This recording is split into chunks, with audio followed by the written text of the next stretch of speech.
of silence.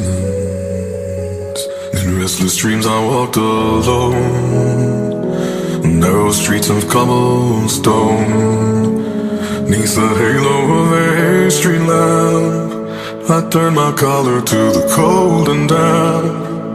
When my eyes were stabbed by the flash of a neon light that split the night and touched the sound of silence. And in the naked light I saw